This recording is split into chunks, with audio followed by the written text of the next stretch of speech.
Haleluya. Amin. Mari kita bangkit berdiri. Kita baca dari kitab Kisah Para Rasul pasal 2 ayat 1 sampai dengan yang keempat.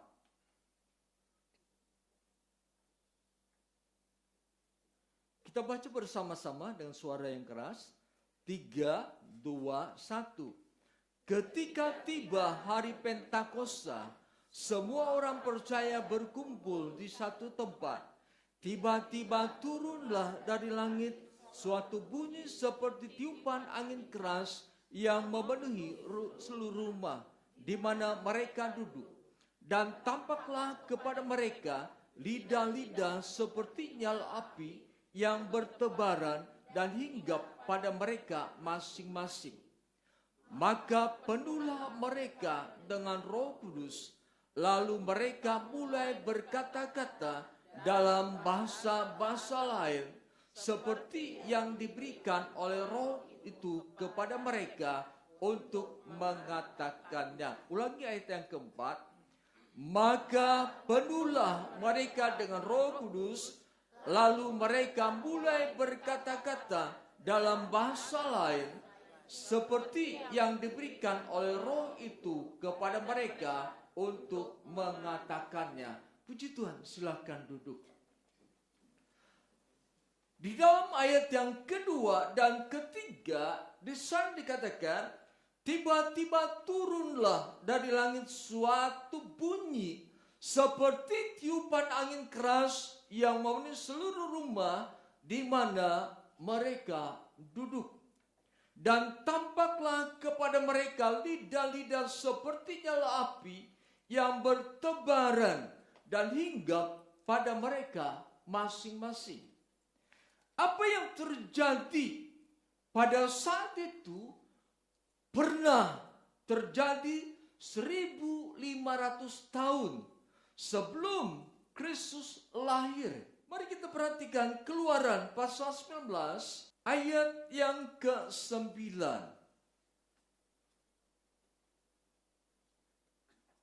Kita baca bersama-sama. 3, 2, 1. Berfirmanlah Tuhan kepada Musa, sesungguhnya aku akan datang kepadamu dalam awan yang tebal, dan maksud supaya dapat didengar oleh bangsa itu apabila aku berbicara dengan engkau, dan juga supaya mereka senantiasa percaya kepadamu. Lalu Musa memberitahukan perkataan itu kepada Tuhan. Kemudian ayat 16 sampai dengan 20. 3, 2, 1. Dan terjadilah pada hari ketiga, pada waktu terbit fajar, ada guru dan kilat, awan padat di atas gunung dan bunyi sangkakala yang sangat keras, sehingga gemetarlah seluruh bangsa yang ada di perkemahan.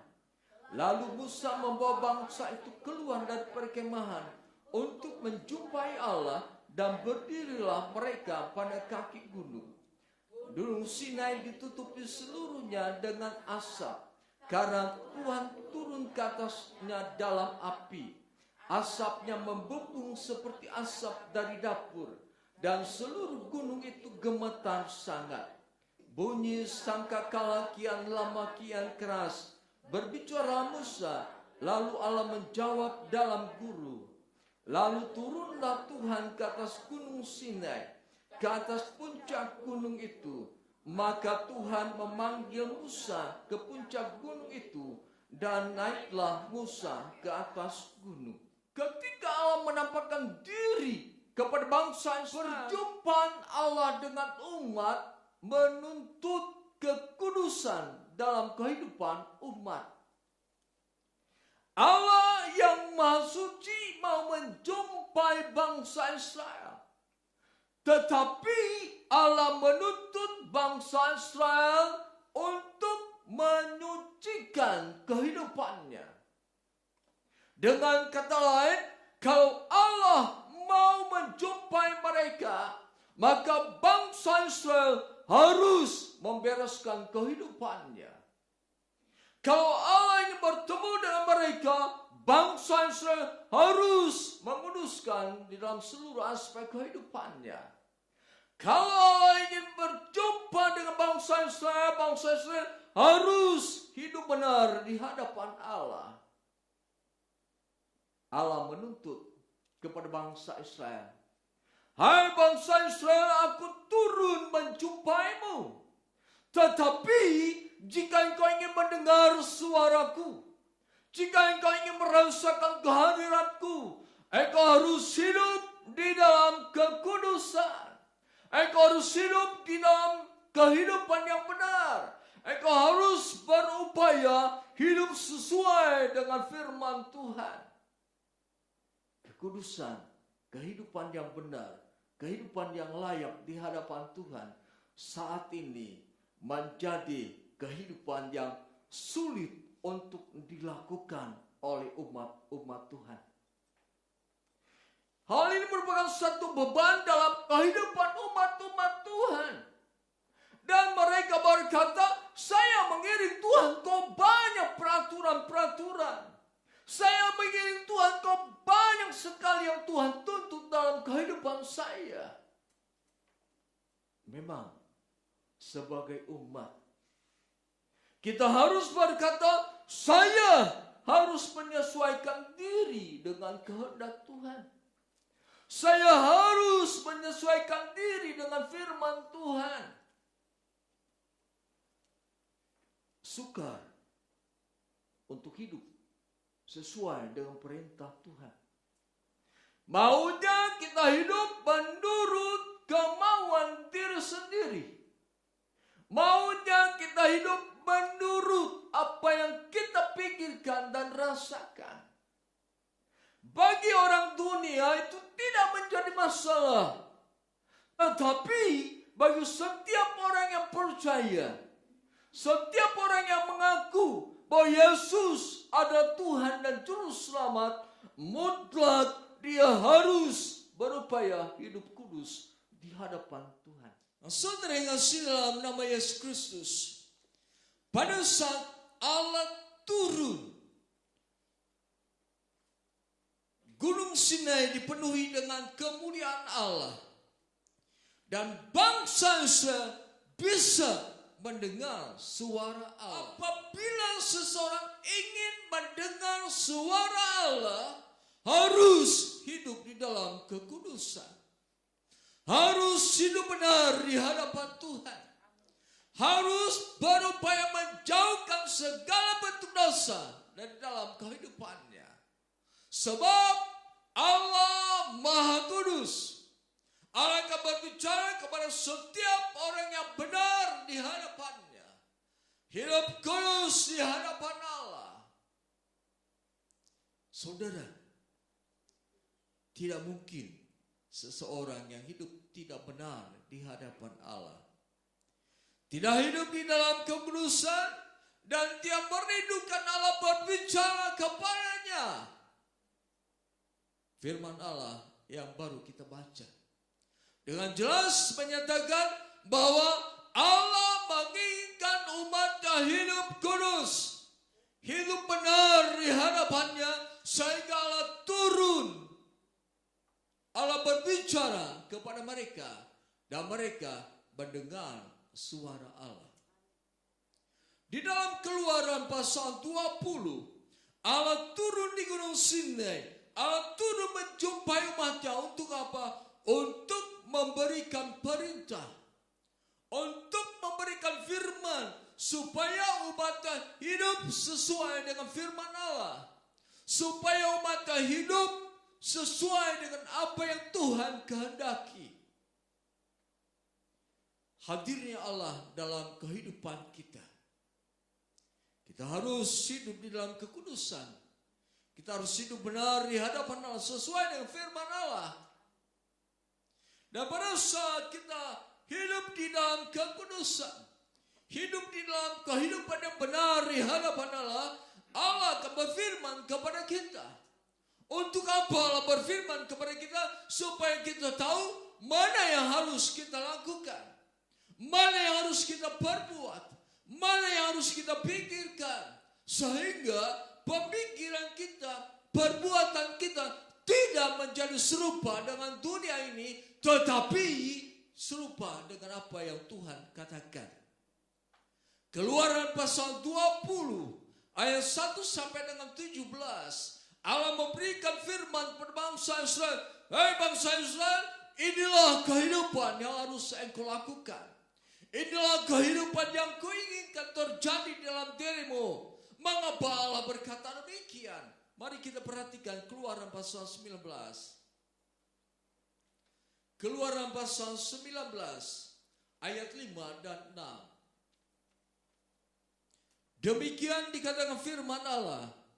Jadi sekarang, jika kamu sungguh-sungguh mendengarkan firman-Ku dan berpegang pada perjanjian-Ku, maka kamu akan menjadi harta kesayangan-Ku sendiri dari antara segala bangsa, sebab Akulah yang mempunyai seluruh bumi.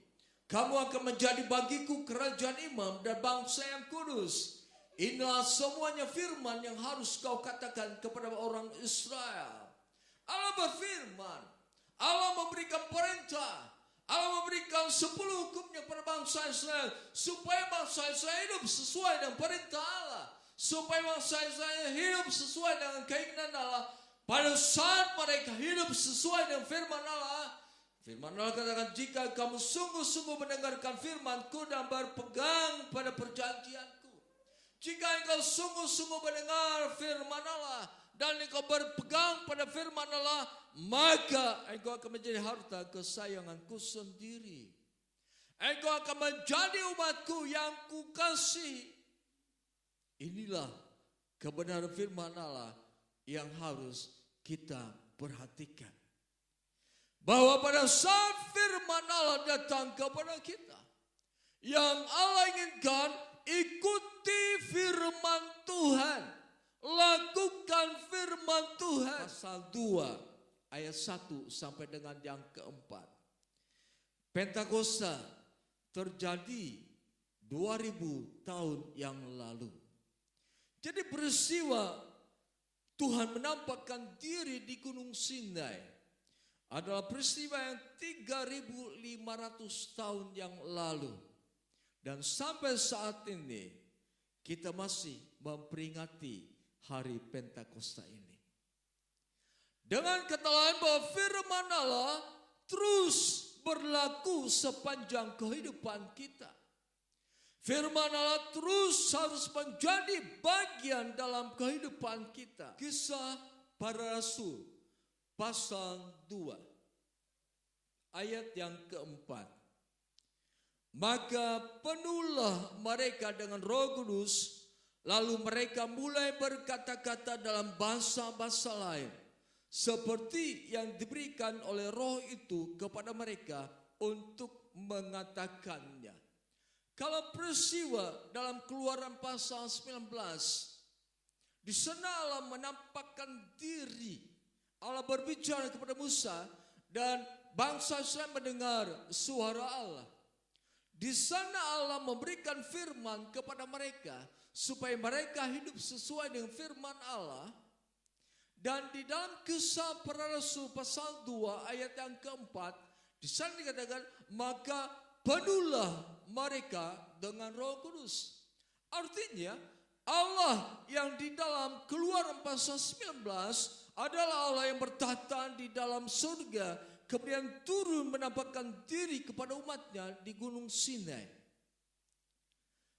Kemudian mengenai Kisah Rasul pasal 2 ayat yang keempat, maka penuhlah mereka dengan Roh Kudus.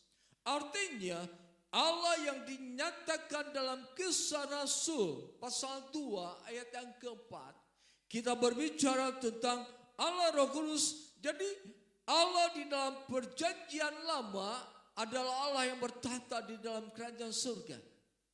Tetapi Allah yang dikatakan sebagai Allah Roh Kudus dalam Kisah Rasul pasal 2 ayat yang keempat adalah Allah yang tinggal di dalam kita. Firman Allah katakan, maka penuhlah mereka dengan Roh Kudus. Kalau Yesus berkata, kamu akan dibaptiskan dengan Roh Kudus. Dengan kata lain, Pentakosta merupakan awal di mana setiap orang percaya akan mengalami proses, akan mengalami suatu keadaan bahwa Allah tinggal di dalam dirinya. Kalau kita berbicara mengenai Allah tinggal di dalam umatnya, maka Rasul Paulus katakan dalam 1 Korintus pasal 3 ayat 16 dan 17, tidak tahukah kamu bahwa tubuhmu adalah bait Roh Allah? Jika Allah Roh Kudus tinggal di dalam kehidupan kita, tinggal di dalam kita, Dia harus menjadi Tuhan atas kehidupan kita. Kembali saya ulangi, tidak tahukah kamu bahwa tubuhmu adalah bait Roh Allah?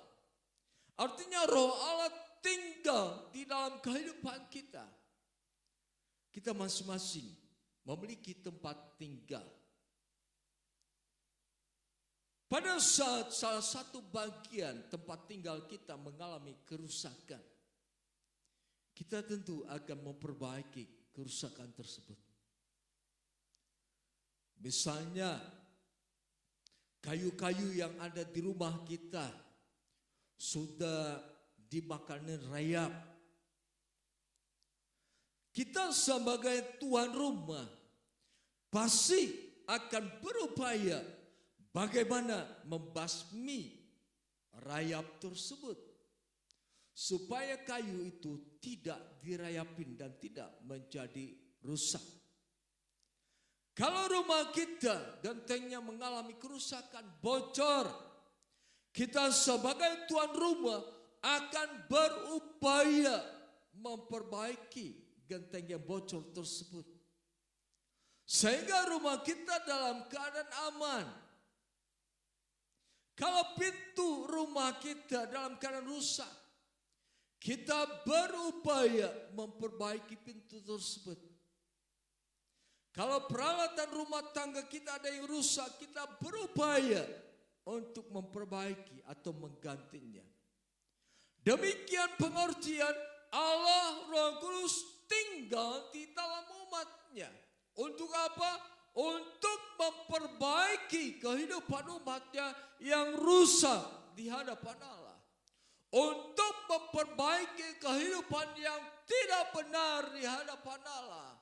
Untuk memperbaiki pemikiran yang tidak benar di hadapan Allah. Roh Kudus tinggal dalam kehidupan umatnya.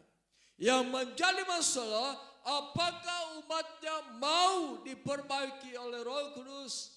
Yang menjadi masalah, apakah umatnya mau dirawat oleh Roh Kudus? Yang menjadi masalah, apakah umat itu mau terus dituntun oleh Roh Kudus dalam kehidupan sehari-hari? Karena kadangkala kehidupan kita mau menjadi raja atas diri kita sendiri. Kita mau mengatur seluruh kehidupan kita berdasarkan pengetahuan kita, berdasarkan pengalaman dalam kehidupan kita, berdasarkan apa kata orang, berdasarkan buku-buku petunjuk. Sebagai orang percaya, kita harus sadar bahwa tubuh kita adalah bait Roh Allah, di mana Roh Allah tinggal di dalam kehidupan kita.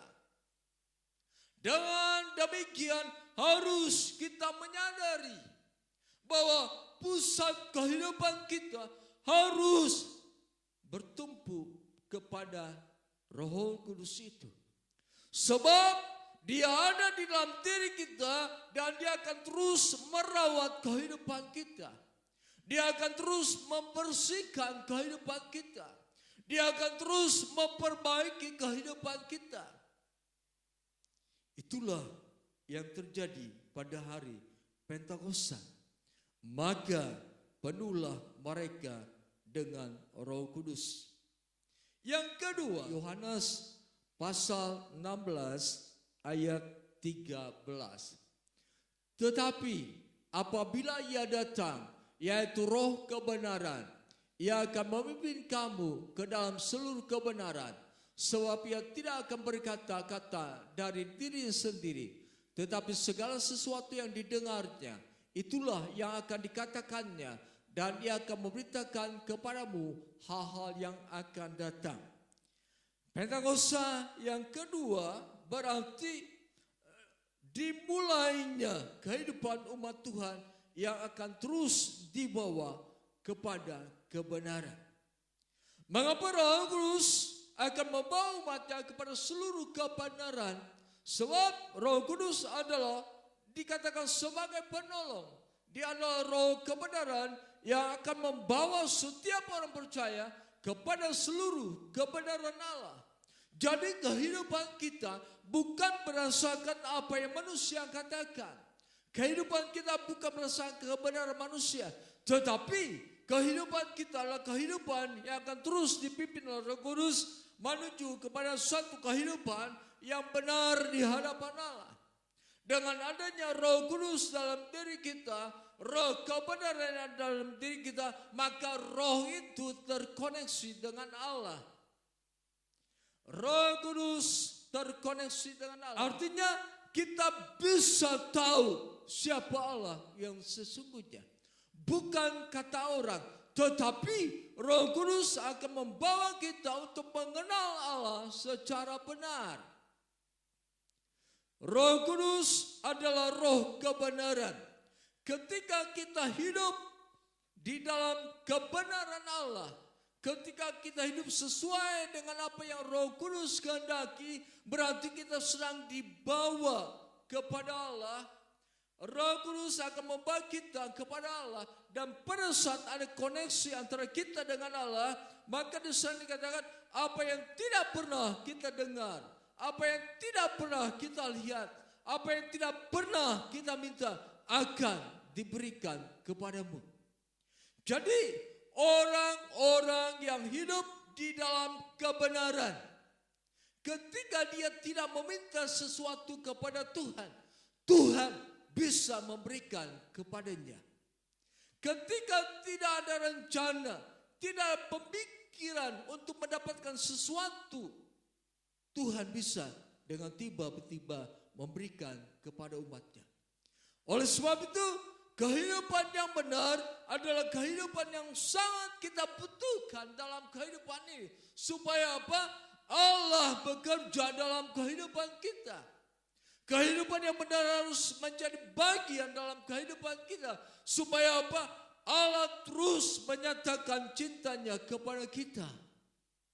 Tanpa kebenaran di dalam kehidupan kita, tanpa roh kebenaran di dalam kehidupan kita, tidak akan terkoneksi kehidupan kita dengan Tuhan.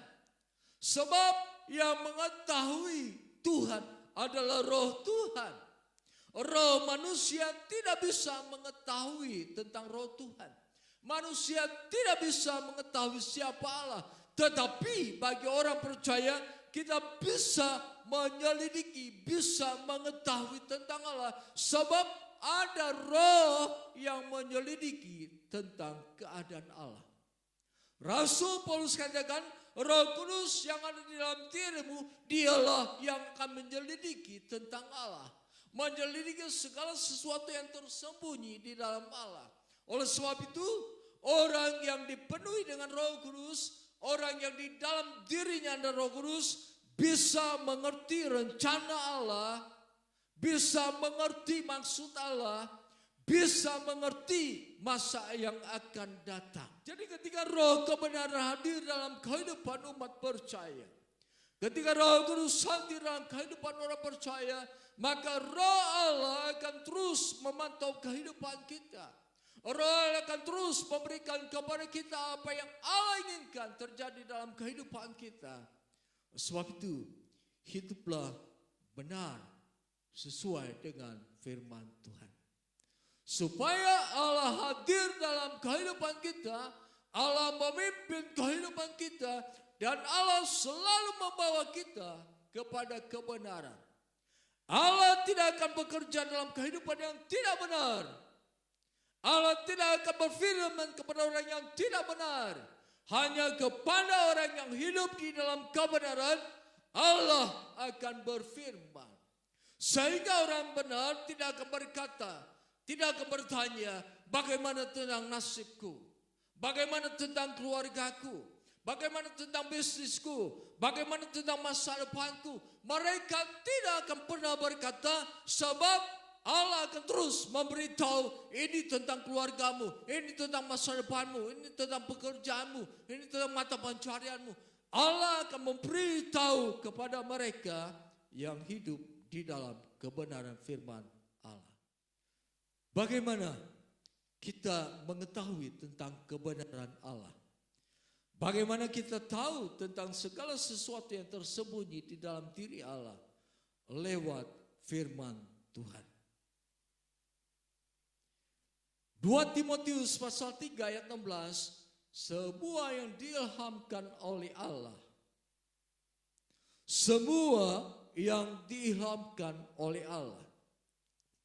Bermanfaat untuk mengajar, mendidik orang dalam kesalahan, memperbaiki kelakuan.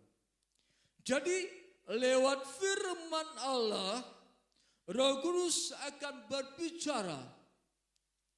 Lewat firman Allah, kita akan mengenal siapa Allah yang kita sembah. Sebab di sini katakan dalam 2 Timotius pasal 3 ayat 16, segala yang diilhamkan oleh Allah. Berbicara tentang diilhamkan Allah, berarti kita berbicara tentang pikiran Allah. Kita berbicara tentang kehendak Allah. Kita berbicara tentang rencana Allah dalam kehidupan kita. Semua dinyatakan lewat firman Tuhan. Orang yang hidupnya benar di hadapan Allah, dia tidak akan melalaikan firman Tuhan. Orang yang berupaya untuk hidup benar di hadapan Allah, dia tidak akan melepaskan firman Tuhan. Tetapi kesukaannya adalah merenungkan firman Tuhan siang dan malam. Orang yang hidup benar di hadapan Allah, orang yang sedang dibawa kepada kehidupan yang benar oleh Roh Kudus, adalah orang yang senantiasa mencintai firman Allah. Orang yang lapar dan haus akan firman Allah. Orang yang selalu merasa tidak damai di dalam kehidupannya tanpa firman Allah. Sebab itu, jadilah orang percaya yang selalu merindukan firman Allah, yang selalu berupaya menaruh firman Allah di dalam hati, yang selalu haus akan firman Allah, sebab firman Allah akan memperbaiki seluruh aspek dalam kehidupan kita. Aspek kehidupan suami istri bisa dibenarkan lewat firman Tuhan. Aspek kehidupan berumah tangga bisa dibenarkan lewat firman Tuhan. Kekacauan dalam kehidupan keluarga bisa Tuhan jadikan benar lewat firman Tuhan. Ketaatan yang penuh kepada firman Allah akan menjadikan kita serupa dengan gambaran Yesus Kristus. Ketaatan yang penuh terhadap kebenaran firman Allah akan membawa kehidupan kita tidak akan menjadi manusia yang penuh dengan gejolak kehidupan di dalamnya, mengalami hambatan-hambatan, sebab Allah meluruskan jalan kehidupan orang benar. Ketika kita hidup benar di hadapan Allah, ketika Roh Kudus yang adalah Roh kebenaran memimpin kita kepada seluruh kebenaran, maka arah kehidupan kita adalah arah yang pasti.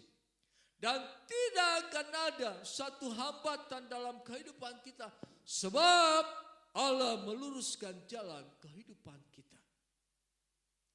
Bahkan seringkali kita berkata, saya tidak tahu jalan apa yang harus kutempuh dalam menyelesaikan masalah kehidupan suami istri. Saya tidak tahu jalan yang harus saya tempuh untuk menyelesaikan masalah kehidupan saya, kehidupan kami sebagai orang tua dengan anak-anak kami. Kami tidak tahu tentang apa yang harus kami kerjakan mengenai mata pencarian ini. Kami tidak tahu apa yang harus kami lakukan dengan segala sesuatu yang kami rindukan. Ketidaktahuan kita karena tidak ada firman di dalam diri kita. Ketidaktahuan kita karena Roh Kudus tidak bekerja dalam kehidupan kita. Rasul Paulus pernah katakan, jangan memadamkan roh. Artinya pada saat di dalam hati kita ada firman yang keluar. Pada saat di dalam hati kita ada firman yang berbicara. Itulah kehendak roh. Itulah yang harus kita ikuti. Pada saat kita mengikuti kehendak roh, berarti kita sedang hidup di dalam kebenaran. Pada saat kita hidup di dalam kebenaran, apa yang tidak pernah kita pikirkan akan diberikan kepada kita. Apa yang tidak pernah kita lihat akan kita lihat sebagai tanda kasih Allah dalam kehidupan kita. Segala sesuatu akan Allah kerjakan untuk menjadikan kehidupan kita benar di hadapannya. Segala sesuatu yang difirmankan kepada kita untuk membuat kita hidup di dalam kebenaran. Untuk membuat supaya hidup kita lurus adanya. Supaya kita tidak melewati batu-batu terjal dalam kehidupan ini. Tetapi kita terus berada dalam jalan yang lurus. Sekalipun manusia menaruh batu-batu kerikil dalam kehidupan perjalanan kita. Kalau roh kebenaran ada dalam diri kita, maka batu-batu sandungan itu akan Tuhan angkat. Tuhan akan sisihkan dari jalan kehidupan kita. Dan kita akan berjalan di dalam jalan yang lurus. Oleh sebab itu saudara yang kasih dalam nama Yesus Kristus. Dengarkan firman Allah. Renungkan firman Allah. Imajinasikan firman Allah. Berkatakan firman Allah. Itu adalah kebenaran. Yang ketiga, Pentakosta merupakan masa kehidupan umat Tuhan dipimpin oleh Roh Kudus. Kehidupan orang percaya hendaknya bukan dipimpin oleh pengetahuan. Bukan dipimpin oleh adat istiadat. Bukan dipimpin oleh pengalaman hidup. Tetapi dipimpin oleh Roh Allah. Mengapa umatnya harus dipimpin oleh Roh Allah? Sebab kadangkala hati bercabang dua. Mengapa kita harus dipimpin oleh Roh Allah? Sebab di dalam Roh Allah tidak ada sesuatu yang salah. Mengapa kita harus dipimpin oleh Roh Allah? Hidup berdasarkan Roh Allah. Sebab di dalam Roh Allah ada segala sesuatu yang Tuhan inginkan untuk kita kerjakan dalam kehidupan ini. Pada saat kita dipimpin oleh Roh Allah, mungkin kita mengalami permasalahan dalam kehidupan ini. Tetapi kita bisa mengatasi permasalahan kehidupan itu dengan cara berpikir seperti yang Allah mau. Kehidupan suami istri kadang-kadang suka mengalami permasalahan karena salah dalam cara berpikir, salah dalam menentukan kemauan yang berbeda antara istri dan suami. Nah, saudara, pada saat perbedaan pandangan hidup, pada saat perbedaan keinginan, kadang-kala kedagingan menguasainya. Timbul yang dinamakan dengan kemarahan. Timbul caci maki. Timbul kehidupan yang mempersalahkan satu dengan yang lain. Tetapi kehidupan orang yang dipimpin oleh Roh Kudus, Roh kebenaran, pada saat ada permasalahan di antara mereka, Roh Kudus akan berbicara kepada mereka untuk membereskan permasalahan dalam kehidupan mereka. Kalau mereka tunduk sepenuhnya kepada roh kebenaran, maka mereka akan terus hidup di dalam keberhasilan sebagai suami istri. Demikian juga dalam kehidupan seorang anak terhadap orang tua. Kalau seorang anak ingin diberkati Tuhan, kalau seorang anak ingin melihat masa depan yang gilang gemilang, firman Allah katakan, hai anak-anak, hormatilah orang tuamu. Ketika seorang anak tidak menghormati orang tua, jelas bahwa kehidupan masa depan bukan gilang gemilang. Sebab Allah akan memberikan kehidupan masa depan yang cerah. Kehidupan yang diberkati oleh Tuhan dalam kehidupan anak-anak ketika mereka menghormati orang tua. Ketika mereka taat kepada orang tua. Memiliki hati yang dengar-dengaran kepada orang tua. Di sanalah firman Allah akan terjadi. Mereka akan menjadi anak yang diberkati Tuhan. Mereka akan menjadi anak yang selalu berhasil di dalam kehidupannya. Sebab Allah hadir dalam kehidupan seorang anak yang seperti demikian. Masa kehidupan umat dipimpin oleh Roh Kudus. Ketika Roh Kudus ada di dalam kehidupan orang percaya. Kalau kehidupan kita percaya bahwa di dalam diri saya ada Roh Kudus, hiduplah benar sesuai dengan firman Allah. Hiduplah dalam keseharian selalu berpusatkan kepada firman Allah. Apapun yang ada dalam pikiran kita, perasaan kita yang negatif, yang tidak sesuai dengan firman Allah, itu bukan dari Roh Kudus. Segala pemikiran yang tidak benar, tidak baik, itu bukan dari Roh Kudus.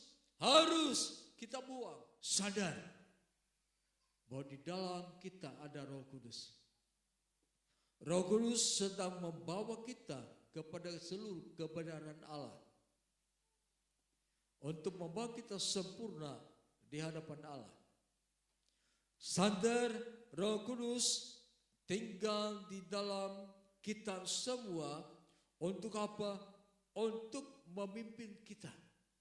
Ketika kita dipimpin oleh Tuhan, kita tidak akan bisa berbuat hal yang tidak benar. Ketika Roh Kudus memimpin kehidupan kita, tidak ada kemampuan kita untuk berbuat dosa. Sebab orang yang dipimpin oleh Roh Kudus sudah mengalami kematian di dalam dagingnya. Orang yang dipimpin oleh Roh Kudus, dia menjadi hamba kebenaran. Bukan hamba yang melakukan kehidupan yang tidak benar di hadapan Allah. Mari saudara, kita sedang dipersiapkan oleh Allah menuju kehidupan yang sempurna. Untuk menjadi serupa dengan gambaran Yesus Kristus. Ini adalah karya Roh Kudus dalam kehidupan kita. Biarkan Roh Kudus berbicara kepada kita. Biarkan Roh Kudus menuntun kita. Bagaimana kita tahu Roh Kudus berbicara? Bagaimana kita tahu Roh Kudus sedang memimpin kita?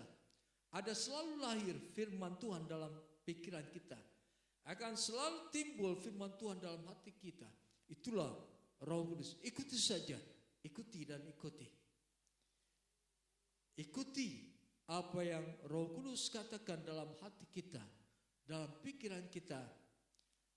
Kita ikuti, ikuti, ikuti, ikuti.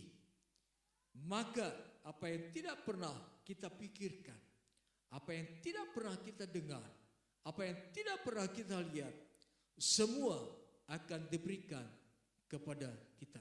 Sekian firman Tuhan. Kami percaya akan firman-Mu ya Tuhan. Dan kami rindu melakukan firman-Mu dalam kehidupan kami. Hamba berdoa bagi mereka yang mendengarkan firman Tuhan. Hamba deklarasikan mereka adalah orang-orang yang dipenuhi dengan Roh Kudus. Mereka adalah orang-orang yang dipimpin dalam seluruh kebenaran Allah.